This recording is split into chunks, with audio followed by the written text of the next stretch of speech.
성경 문독합니다. 오늘 말씀은 요한 1서 2장 15절부터 17절까지입니다. 요한 1서 2장 15절부터 17절까지입니다.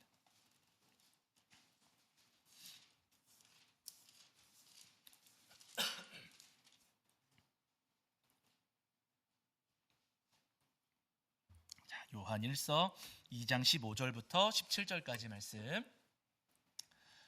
우리 찾으신 줄 알고 한 목소리로 합독하겠습니다. 함께합니다. 이 세상이나 세상에 있는 것들을 사랑하지 말라. 누구든지 세상을 사랑하면 아버지의 사랑이 그 안에 있지 아니하니, 이는 세상에 있는 모든 것이 육신의 정욕과 안목의 정욕과 이생의 자랑이니 다 아버지께로부터 온 것이 아니요 세상으로부터 온 것이라. 이 세상도 그 정욕도 지나가되 오직 하나님의 뜻을 행하는 자는 영원히 거하느니라. 아멘. 우리 자리에 앉으시겠습니다. 한 주간 평안하셨지요? 네, 오늘도 우리 하나님 앞에 나와 예배하는 저와 여러분이 우리 주님께서 주시는 은혜와 사랑이 가득하기를 간절히 소원합니다. 자, 지난주에 저희가 요한일서 2장 15절부터 17절까지 말씀을 통해서 안목의 정욕을 사랑하지 말라 하시는 말씀을 저희가 함께 나누었습니다. 여러분, 안목의 정욕을 사랑한다, 안목의 정욕을 따른다, 이게 무슨 말씀이냐면요, 내 눈에 좋아 보이는 것을 무조건 좋게 여기고 따라가는 거예요. 세상 사람들은 여러분 좋은 게 좋은 거다라고 하면서 그냥 좋으면 괜찮다라고들 많이 이야기합니다. 그러나 여러분 절대 그렇지가 않다는 거예요. 왜냐하면 성경에서 분명히 말씀하시기를 사탄이 여러분 우리에게 찾아올 때 뿔 달린 모습으로 찾아옵니까? 천사 같은 모습으로 옵니까? 천사 같은 모습으로 온다는 거예요. 여러분, 신천지가 우리를 미혹할 때 아주 무시무시하게 찾아옵니까? 좋은 사람인 것처럼 찾아옵니까? 좋은 사람인 것처럼 찾아오잖아요.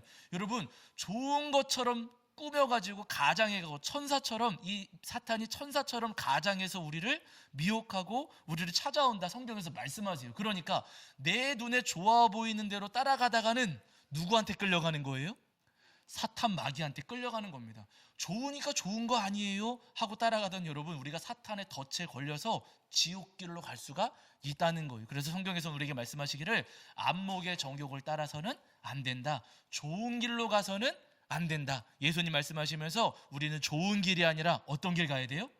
좁은 길로 가야 된다고 우리가 말씀하세요. 바라기는 여러분, 눈에 좋아 보이는 길이 아니라 예수님께서 보여주시고 예수님께서 앞장서서 걸으셨던 그 좁은 길, 십자가의 길로만 걸으시는 저와 여러분이 되기를 주의 이름으로 간절히 축원합니다. 자, 이제 오늘 한 번 더 요한일서 2장 15절부터 17절까지 말씀을 통해서 우리에게 주신 은혜를 한 번 더 나누려고 하는데요, 본문에서 분명히 말씀하시기를 우리가 사랑하지 말아야 될 세상의 것 세 가지를 말씀하시는데, 첫 번째는 육신의 정욕이었고, 두 번째는 지난주에 말씀드린 안목의 정욕이었습니다. 그리고 세 번째는 뭐냐면은 여러분, 이생의 자랑이에요. 이생의 자랑, 이생의 자랑을 사랑해서는 안 된다, 이생의 자랑을 따르거나 이생의 자랑을 쫓아서는 안 된다라고 말씀하세요. 여러분, 이생의 자랑, 이생의 자랑이 뭐겠어요? 이생의 자랑, 말은 조금 어렵게 보이지만은요, 이 표현을 조금만 달리 표현하면은 세상의 자랑이에요. 이 세상의 자랑거리.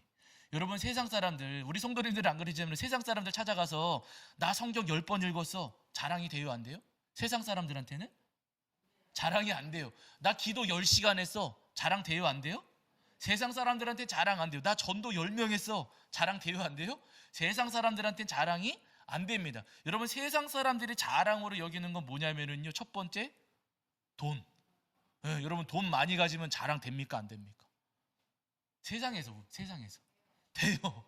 돈 많이 가진 사람들 은근히 자랑할까요, 안 할까요? 하잖아요. 좋은 집에 살면 은근히 자랑해요, 안 해요? 해요. 괜히 우리 집 가서 밥 먹죠. 밖에서 밥 먹어도 되는데 괜히 우리 집 가서 밥 먹자 그러고, 괜히 우리 집 가서 커피 마시자 그러고, 여러분 그러잖아요. 돈 많이 가진 것을 자랑으로 여기고 좋은 집 사는 것을 자랑으로 여깁니다. 좋은 차 타는 거 세상에선 자랑이 돼요, 안 돼요? 자랑이 돼요. 그래가지고 제가 말씀드렸잖아요. 괜히 커피숍 가서 괜히 사진 찍는데 컵 옆에다가 차키 이렇게 비스듬하게 놓고서 어렴풋하게 보이게끔, 근데 로고는 보이게끔 해가지고, 그러고서 오후에 커피 한 잔 찍어서 올려놓고 자랑하는 거잖아요. 좋은 차 타는 것도 자랑이고, 자기가 권세 가진 것도 자랑이고, 내가 예쁘고 잘생긴 것도 자랑으로 여기고, 인기와 지식도 세상 사람들은 다 자랑으로 여깁니다. 그래서 여러분, 돈과 집과 차와 이런 모든 것들이 자랑거리가 되니까 세상 사람들은요, 그 돈과 집과 차, 인기, 명예, 권세 이런 것들을 얻기 위해서 열심히들 살아가는 거예요. 돈 벌기 위해서, 돈 많이 갖기 위해서 많이들 살아가고, 좋은 집 살기 위해서, 좋은 집에 살기 위해서 부단히 사람들이 노력하면서 살아가고요. 어떤 사람들은 좋은 차 타기 위해서, 좋은 차 얻기 위해서, 또 그 좋은 차를 자랑하기 위해서 살아가는 사람들도 굉장히 많이 있더라는 겁니다. 세상에 많은 사람들이 그 돈과 집과 차와 명예와 권세, 인기, 아름다움 이런 것들을 얻기 위해서 많이들 살아가고 있어요. 문제는 뭐냐면 여러분, 세상 사람들이 그렇게 세상의 것을 얻기 위해서 살아가는데, 세상의 것을 자랑으로 여기면서 세상의 것을 얻기 위해서 살아가는데, 우리도 그럴 때가 있어요, 없어요? 있어요. 여러분, 목사도 세상의 것을 쫓을 때 있을까요, 없을까요? 있어요. 그래서 저를 비롯 저는 이제 그런 마음 거의 없지만은, 가지려고 하지도 않지만은, 목사님들의 목표가 작은 교회에서 목회하는 겁니까, 큰 교회 목회하는 거예요? 예? 목사님들도 맞아요. 큰 데 가가지고 나 이렇게 큰 교회 목사야 하는 것을 자랑하고 싶어하고, 큰 교회 담임하고 싶어하는 마음이 있어요. 그것이 무슨 선교의 목적인 것처럼 사명인 것처럼 포장하긴 하지만은요, 여러분, 그 또한 이생의 자랑입니다. 세상 것이에요. 네. 나 유명한 목사 되고 싶어 하는 거 뭐예요? 그것도 이생의 자랑입니다. 여러분, 목사의 이름이 드러나야 됩니까, 예수님이 드러나야 됩니까? 당연히 예수님이잖아요. 그럼 내가 유명해지고 내가 능력 있고 여기저기 불려다니면서 유명하고 영향력 있는 목회자가 되려고 하는 것도 이생의 자랑이에요. 근데 여러분, 목사만 그런 게 아니라 우리 모두가 때로는 이렇게 이생의 자랑을 쫓아갈 때가 많이 있다는 거예요. 왜냐하면 우리가 기도할 때에도 회개한다고 기도하지만, 회개 요만큼 하고 그 다음에 기도는 다 뭐예요? 도와주세요, 해결해 주세요, 채워주세요, 이것저것 주세요 하면서 우리도 세상 것을 놓고서 기도할 때가 너무나도 많이 있더라는 거예요. 아닌 것 같지만, 나는 아닌 것 같지만은요, 가만히 내가 하는 기도, 내가 주님 앞에 올려드리는 기도를 가만히 돌아볼 때 우리도 이생의 자랑을 위해서, 세상 것을 위해서 주님 앞에 기도할 때가 너무 많고, 세상 것을 위해서 이 땅에 살아갈 때가 너무나도 많이 있더라는 겁니다. 그러나 여러분, 기억하실 것은요, 이생의 자랑을 추구하고 세상 것을 얻기 위해서 살아가는 삶은요, 너무나도 어리석은 삶이라는 거예요. 돈 많이 가지면 좋을 것 같고, 좋은 집 살면 좋을 것 같고, 좋은 차 타면 좋을 것 같고, 내가 명예와 권세를 얻으면 좋을 것처럼 여겨지기는 하지요. 그러나 여러분, 절대 그렇지가 않더라는 거예요. 제가 얼마 전에 읽었던 책에서 제가 인상 깊게 읽었던 구절이 있거든요. 그 책에서 무슨 이야기 하냐면요, 아무리 좋은 차, 아무리 빠르고 아무리 튼튼하고 아무리 화려한 차를 탄다 할지라도 그 차는 결국 어디서 서야 되는 거예요?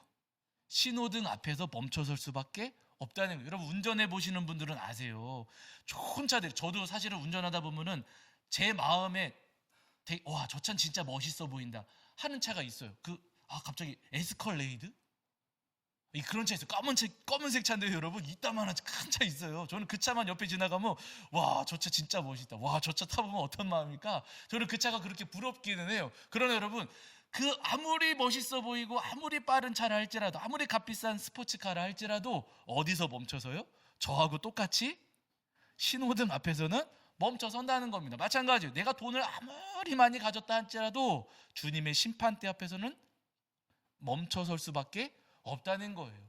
이 땅에서 내가 아무리 좋은 집에 살고 아무리 좋은 차를 탄다 할지라도, 내가 권세와 명예를 아무리 많이 가졌다 할지라도, 여러분, 심판대 앞에서는 모두 다 똑같이 멈춰설 수밖에 없습니다. 내가 돈을 많이 가졌다고 해서 그 심판대 자유롭게 통과하고 지나가는 게 여러분 절대로 아니라는 거예요. 하나님 앞에서는 내가 이 생의 것 아무리 많이 가졌다 할지라도 그것으로 주님의 그 심판대를 통과할 수 없고, 여러분, 하나님의 심판대 앞에 다 겸손히 설 수밖에 없는 존재들이라고 하는 겁니다. 오히려 여러분, 그 세상의 것 때문에 우리 삶의 어려움이, 더 큰 어려움이 찾아올 수도 있더라는 거. 우리는 그게 없어서 문제예요. 돈이 없어서 문제고, 좋은 집 없어서 문제고, 좋은 차 없고, 권세가 없고, 명예가 없어서 그래서 문제예요 라고 말할지는 모르지만, 여러분, 오히려 그것이, 그 세상의 것이 우리 삶을 더 괴롭게 하고 더 어렵게 하더라는 겁니다. 성경을 보시면 우리가 잘 아는 인물 가운데 여러분, 압살롬이라고 하는 사람이 있어요. 다윗의 세 번째 아들입니다. 사무엘하, 여러분 사무엘 나중에 집에 가서 보세요. 사무엘하 14장 25절을 보시면 압살롬에 대해서 이렇게 그냥 찾아보실까요? 자, 찾아보시죠. 사무엘하 14장 25절입니다. 14장 25절. 사무엘하 보세요. 사무엘하. 자, 14장 25절.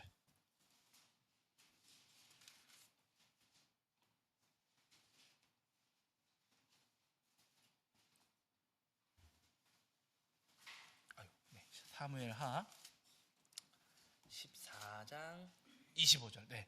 사무엘하 14장 25절. 자, 사무엘하 14장 25절. 제가 가진 성경에서는 486페이지 정도인데 이게 성경마다 다릅니다. 자, 사무엘하 14장 25절. 자, 읽겠습니다. 함께 합니다. 시작. 온 이스라엘 가운데서 압살롬 같이 아름다움으로 크게 칭찬받는 자가 없었으니 그는 발바닥부터 정수리까지 흠이 없음이라. 아멘. 이렇게 말씀하세요. 압살롬에 대해서 말씀해 주시기를 온 이스라엘 가운데에서 압살롬 같이 아름다운 사람이 없었다. 그러니까 이스라엘 백성들 가운데 가장 멋있는 사람이 누구예요? 압살롬이었대요. 어느 정도냐면 여러분, 발바닥부터 정수리까지, 그 발끝에서부터 머리끝까지 아쉬운 부분이 한 가지도 없었대요. 여러분, 우리도 거울 앞에 섰을 때, 오늘 아침에 거울 앞에 서셨죠. 샤워하시고 멋있어 보였을까요? 제가 저를 볼 때 멋있어 보였을까요? 못나 보였을까요? 제 눈에는 멋있어 보이죠. 제 눈에는. 그런데 이렇게 멋있어 보여도 이 부분은 조금 아쉽다. 있을까요? 없을까요? 조금은 있잖아요. 그렇죠? 이 부분만 조금 그런 게 있잖아요. 내 눈에 내가 아무리 멋있어 보이고 예뻐 보여도 이 부분만 조금 이렇게 했으면 더 좋았어요. 여러분, 그런 아쉬움이 있지 않습니까? 그런데 여러분, 압살롬은 발바닥부터 머리끝까지, 발가락 끝에까지부터, 여러분 머리카락 끝에까지 아쉬움이 전혀 없었대요. 그만큼 멋있는 사람이었어요. 근데 그 가운데 있어서 이 압살롬에게 가장 자랑거리가 되는 게 뭐였냐면요, 머리카락이었어요. 머리카락. 26절 보세요. 26절. 얼마나 그 머리카락이 대단했는지 보세요. 26절 시작. 그의 머리털이 무거움으로 연말마다 깎았으며 그의 머리털을 깎을 때에 그것을 달아본즉 그의 머리털이 왕의 저울로 200세겔이었더라 하면 이렇게 말씀하세요.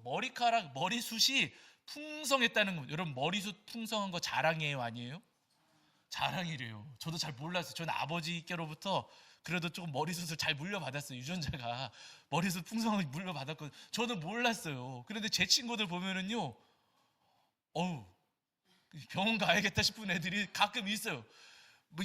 진짜 흰머리가 굉장히 많이 나온 친구들도 있어요. 저는 아직까지 염색은 안 했거든요. 그렇게 까만색으로 염색은 안 했거든요. 근데 흰머리도 많이 나오고 머리숱이 많이 빠진 친구들이, 그래서 그 친구들 보면서 머리숱 많은 게 복이로구나 제가 이제 알게 되거든요. 근데 여러분, 이 압살롬은 머리숱이 어마어마했던 겁니다. 1년에 한 번 머리를 깎았대요. 머리카락이 많이 자라가지고 무거워져서 머리카락을 깎았는데 그 무게가 1년에 한 번 머리 깎았을 때 200세겔이었다 그러잖아요. 이게 계산하면은요, 우리 단위로 계산을 하면은 2.3kg 정도 된다 그래요. 2.3kg. 근데 잘 비교가 안 되시잖아요. 보통 사람의 경우 1년에 한 번 머리 깎았을 때 그 머리카락의 무게를 달아보면은 대략 한 500에서 600g 정도 된다고 합니다. 그런데 압살롬은 2.3kg 정도 된 거예요. 그러니까 보통 사람들보다도 한 4배, 5배 정도의 머리숱이 풍성했던 거예요. 머리끝부터 발끝까지 다 멋있는 사람인데 거기다가 머리숱까지 풍성합니다. 자랑이 돼요, 안 돼요? 이거 자랑거리예요. 엄청난 자랑거리입니다. 그런데 이 압살롬에게는 여동생이 있었어요. 다말이라고 하는 여동생이 있었는데, 이렇게 멋있는 압살롬의 여동생이었으니 다말도 아마 굉장히 매력적인 사람이었으리라 생각이 됩니다. 문제는 이복 형제였던 암논이 이 다말에게 몹쓸 짓을 저질렀어요. 어느 날 몹쓸 짓을 저질렀습니다.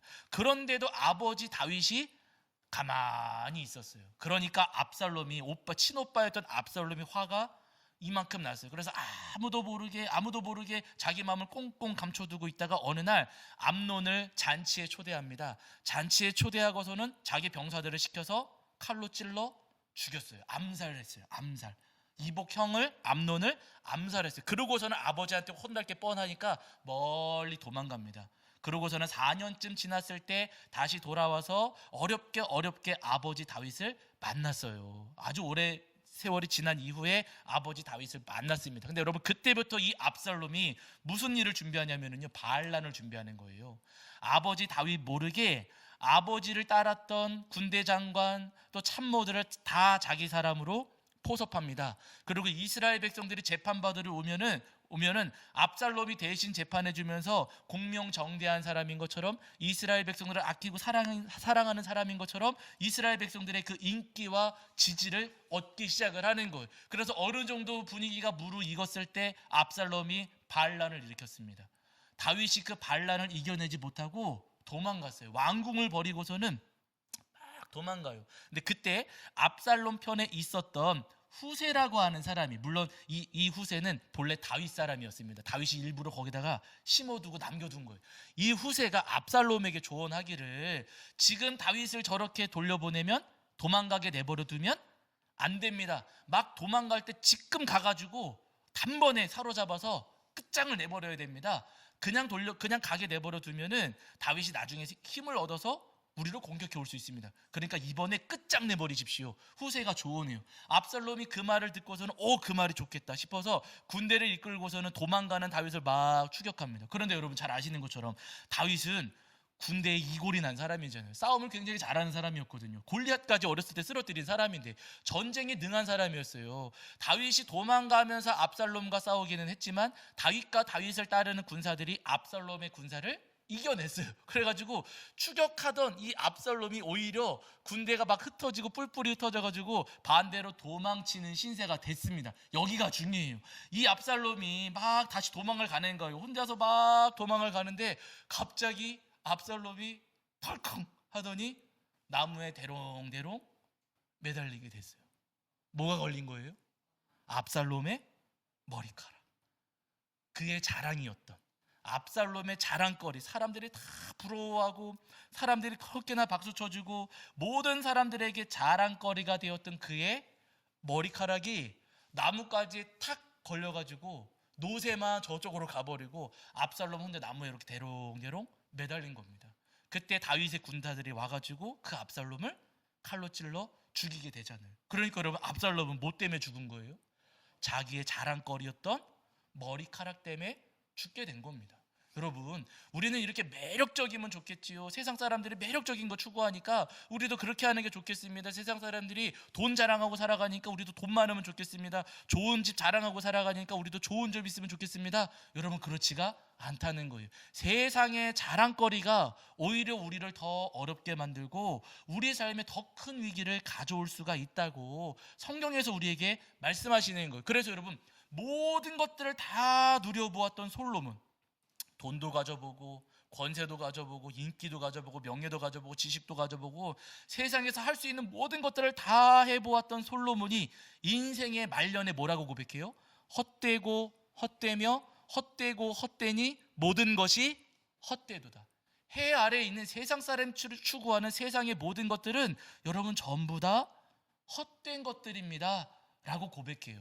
그러면서 이 솔로몬이 전도서 후반부에서 고백하기를, 너희들은 세상 아래 해 아래에 있는 것들, 그런 거 헛된 것이니 따라가지 말고 너희는 누구를 기억하라고요? 창조주 하나님을 기억하라고. 온 세상을 창조하신 하나님을 기억하고 하나님을 바라보아야 된다고. 세상에 마음 쏟지 말고 하나님께 마음을 두고 살아가라. 솔로몬이 그렇게 말하지 않았습니까? 그러면서 예수님께서도 우리에게 말씀해 주시기를, 우리 보물을 땅에 쌓아요, 하늘에 쌓아요? 너희 보물을 하늘에 쌓아두거라 말씀하셨어요. 어떤 분들은 헌금 많이 해라 뭐 그렇게 이해하시는 분들, 여러분 그게 아니고요. 보물을 땅에 쌓아두지 말고 하늘에 쌓아두라고 하시는 말씀은요, 우리 마음을 땅에 두지 말고 하늘에 두라고요. 땅의 것을 위해서 살아가지 말고 저 천국의 삶을 위해서, 천국의 삶을 준비하면서 이 땅에 살아가야 된다. 예수님께서도 오늘 우리에게 분명히 말씀하셨습니다. 바라는 여러분, 이 땅을 살아가시는 동안에 세상의 것들, 이생의 자랑, 세상의 자랑거리를 쫓아가시는 성도님들이 아니라 저 천국의 삶을 소망하시면서 천국을 꿈꾸며 살아가시는 저와 여러분이 되기를 주의 이름으로 간절히 축원합니다. 여러분, 땅의 것을 소망하면서 살아가면 우리의 시선이 하늘을 향하겠습니까? 땅을 향하겠습니까? 땅을 향할 수밖에 없어요. 돈 주세요, 뭐 집 주세요, 차 주세요, 인기, 세상의 것을 추구하면서 그것을 위해서 살아가면은요, 우리 눈이 땅을 향하고 세상을 바라볼 수밖에 없어요. 그러면 땅을 바라보면서 살아가면은 천국 가겠습니까? 못 가겠습니까? 못 가는 거예요, 여러분. 우리도 알잖아요. 길 걸어가면서 휴대폰 보고 걸어가면은 잘 가요? 부딪혀요? 부딪히잖아요. 여러분, 운전하면서 휴대폰 보고 있으면은 잘 가요? 사고 나요? 사고 나는 거예요. 우리는 천국 가고 싶은데 천국은 하늘은 바라보지 않고 땅의 것만 바라보면서 살아가면 여러분, 우리가 넘어지고 쓰러질 수밖에 없다는 겁니다. 정말로 이 땅을 살아가면서 저 천국의 아름다운 천국의 삶을 우리가 소망하고 그 천국의 삶, 천국에서 살아가고자 한다면은요, 여러분, 이 땅을 살아가시는 동안에 세상을 바라볼 것이 아니라 저 천국을 소망하면서 하늘을 바라보면서 우리가 살아가야만 합니다. 바라는 여러분, 우리에게 주실 저 영원한 천국의 삶을 소망하시면서 땅이 아니라 저 하늘에 마음을 쏟으시고 하늘에 우리의 모든 소망을 두고 살아가시는 저와 여러분이 되기를 주의 이름으로 간절히 축원합니다. 제가 참 부끄러운 고백을 여러분 한 가지 하면은요, 우리 성도님들 잘 아시는 것처럼 제가 1년 동안에 일했잖아요. 네, 잘 아멘 하실 건 아니고 제가 1년 동안에 일했잖아요. 교회 이사하고 이것저것 하면서 우리 교회 재정을 제가 누구보다 잘 알고 있는데, 와, 이렇게 하다가는 이거 안 되겠다 싶어가지고 제가 먹고 살기 위해서 1년 동안에 간단한 일을 했습니다. 그런데 제가 지난주에 말씀드린 것처럼 2주 전쯤에 제가 일하던 그 직장의 대표 되시는 분이 저한테 말씀하시는 거예요. 2월 달까지만 일해주세요. 계약이 종료됐습니다. 제 아내는 잘렸네 이러더라고요. 어쨌거나 여러분, 뭐 그렇게 쉽게 표현하면 잘린 거고 좋게 표현하면 계약이 종료된 거예요. 계약이 종료됐어요. 여러분, 제가 그 말을 들을 때 마음이 편안했을까요? 불안하고 답답했을까요? 불안하고 답답하고 막막했어요. 그래서 제가 그 말을 들으면서 기도했을까요? 알바천국 어플 깔았을까요? 맞아, 어플 깔았어요. 듣고 나서는 어플 깔고 어디 또 무슨 일 하나, 이거 어떻게 해야 되나, 하나님 지금 어떻게든 이거 잘 풀어가 보려고, 상황이 어려우니 어떻게든 해보려고 몸부림치면서 지금 제가 이거 하고 있는 건데, 하나님 이거 이렇게 하시면 어떻게 합니까? 이러면 안 되시는 거잖아요. 무슨 일 합니까? 운전하면서 잠깐 이렇게 봐도 할 만한 일이 또 없어요. 어떻게 하라고 이렇게 하시는 겁니까? 저 하나님 앞에 원망하기도 하고 제 답답한 마음을, 막막한 마음을 하나님 앞에 제가 이야기를 했어요. 답답해요. 하나님, 이거 어떻게 하라고 이렇게 하시는 겁니까? 길이 안 보이는데 어떻게 하라고 하시는 겁니까? 답답하고 막막했어요. 그런데 그 답답하고 막막한 마음 한구석에 조금씩 섭섭하고 서운한 마음이 밀려오는 거예요. 네. 섭섭하고 서운한 마음이 밀려와요. 그러면서 제 마음에 어떤 마음이 느껴졌냐면요, 내가 너한테 바란 건 그게 아닌데 하면서 섭섭한 마음이 밀려요. 저는 제 마음은 막막하고 답답하거든요. 그런데 이상하게 섭섭하면서 내가 너한테 바란 건 그게 아닌데, 누구 마음일까요? 제 안에 내주하시는 성령님의 마음이요. 감히 제가 뭐 단정할 수는 없지만 제가 느꼈어요. 성령님께서 지금 섭섭해 하시는구나. 문제가 있고 어려움이 있고 답답한 상황이 있는 것은 맞지만, 그렇다고 해서 세상 일에 매여 있는 제 모습을 바라보면서 성령님께서 섭섭해 하시는구나, 제가 느꼈어요. 그러면 어떻게 해요? 어쩔 수가 없잖아요. 주님께서 바라시는 대로 목회에 전념하긴 해야겠는데, 그렇다고 해서 문제가 다 해결되는 것은 아니에요. 그러면 주님 어떻게 합니까? 우리 지금 재정 상황이 이러한데 지금 우리가 부담이 커지면은 우리 진짜 적자 나가지고 굉장히 어려워질 수 있습니다. 주님 어떻게 하는 게 좋겠습니까? 이게 지금 우리 너무 어려운 상황입니다. 제 마음이 여전히 답답함이 있었어요. 해결되지 않는 문제니까. 그런데 여러분, 그 마음을 안고 있었을 때 저에게 보여주셨던 말씀, 성경 말씀이 있어요.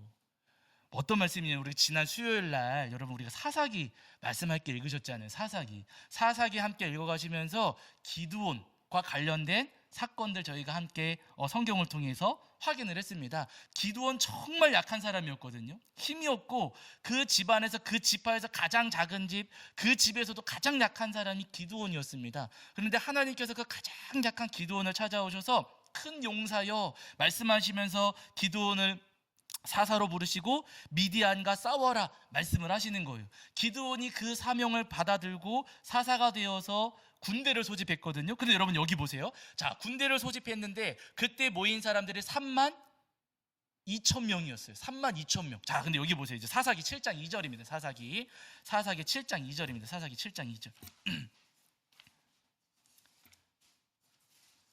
사사기 7장 2절.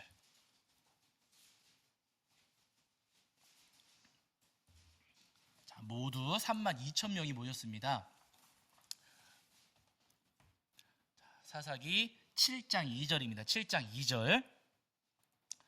자, 찾으신 줄 알고 함께 읽겠습니다. 함께 합니다. 시작. 여호와께서 기드온에게 이르시되 너를 따르는 백성이 너무 많은즉 내가 그들의 손에 미디안 사람을 넘겨주지 아니하리니 이는 이스라엘이 나를 거슬러 스스로 자랑하기를 내 손이 나를 구원하였다 할까 함이니라. 하나님께서 말씀해 주시기를 기드온에게 말씀. 3만 2천 명 모였거든요. 그런데 너무 많다. 많아서 어떻게 하신대요? 많아서 너무 많은즉 내가 그들의 손에 미디안 사람을 넘겨주지 아니하리니. 너네가 너무 많아서 나 너네를 위해서 싸우지 않을 거야.